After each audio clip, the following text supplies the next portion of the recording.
আসসালামু আলাইকুম। আমি আজকে আপনাদের সাথে কালিজিরা ভর্তার একটা রেসিপি শেয়ার করব। তো এখানে আমি চুলাইতে একটা কড়াই বসিয়ে দিয়েছি। এখন আমি দিয়ে দিচ্ছি পরিমাণ মতো তেল।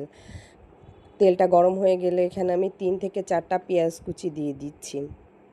এখানে আমি 2টা দেশি রসুন ছিলে নিয়েছি, কুচি করি নাই, রসুনগুলো আস্তই দিয়েছি। আর দিয়েছি 3টা কাঁচামরিচ। আপনারা চাইলে এখানে শুকনো মরিচও দিতে পারেন। আমি শুকনো মরিচের ভর্তা খুব একটা পছন্দ করি না, তো কাঁচামরিচ দিয়েছি। আমি পেঁয়াজ রসুনটা হালকা বাদামি করে ভেজে নিয়েছি। ভাজা হয়ে গেলে আমি এখানে 1 টেবিল চামচ কালি জিরা দিয়ে দিয়েছি। কালি জিরাটা একটু কম দেওয়ার চেষ্টা করবেন, এতে ভর্তাটা খেতে অনেক মজা লাগে। অনেকে আছে কালি জিরাটা বেশি দিয়ে দেয়, যার কারণে ভর্তাটা অতটা মজা লাগে না, তিতকুড়ি হয়ে যায়। তো আমি এখানে লাল লাল করে পেঁয়াজ মরিচ রসুন কালি জিরা এগুলো সব ভেজে নিয়েছি। তো আমি আগে লবণ দিই নাই, ভর্তা করার সময় এখন লবণ দিয়ে দিচ্ছি পরিমাণ অনুযায়ী। তো আমি ভর্তাটা শিলপাটায় করব।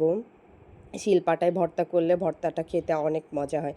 আপনারা চাইলে ব্লেন্ডারেও করতে পারেন। তো আমার ব্লেন্ডারের ভর্তা খুব একটা ভালো লাগে না দেখে আমি শিলপাটায় করে নিয়েছি।